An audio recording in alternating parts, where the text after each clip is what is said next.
وسهلا. وين ابوكي؟ جوا بالمربع. ماشي. شلونك بنت حماي؟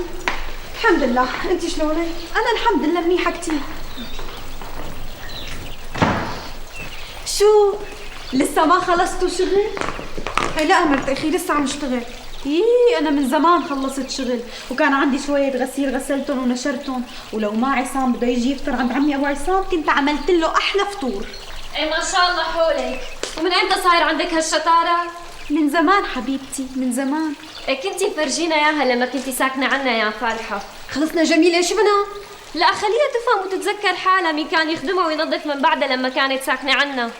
حبيبتي أنا ماني بعازة حدا يخدمني، أنا بلحق ل10 بيوت، أصلاً كنت بتمنى يكون عندي بيت كبير ب10 مطارح لحتى ورجيكي شطارتي. إيه حبيبتي أنت ببيت وأوضتين وطالع صيتك إنك وخمة وعفاشية وما عم بتلحقي، بقى شلون إذا كان عندك بيت ب10 مطارح يمكن تطلع ريحته لآخر الحارة مرت أخي. شوفي ليش طالع اصواتكم؟ ما في شيء أخي، ما في شيء ابن عمي، بس كنت عم أعطي إخواتك درس بالنظافة. شو هاد؟ عم تعلمي اخواتي النظافة؟ لا بس بس شو؟ قصدي يعني خلصيها، خلصي وسدي حلقك ولا تتدخلي فيهم بنوب هالطفية. اخواتي بيعلموا الحالة النظافة والرتابة، فهمتي؟ حاضر. يلا فوتي حطي لنا فطور انت واخواتي. يلا دلال. حاضر أخي. استني، خذي الطفية معك، علميها النظافة وقصر لسان.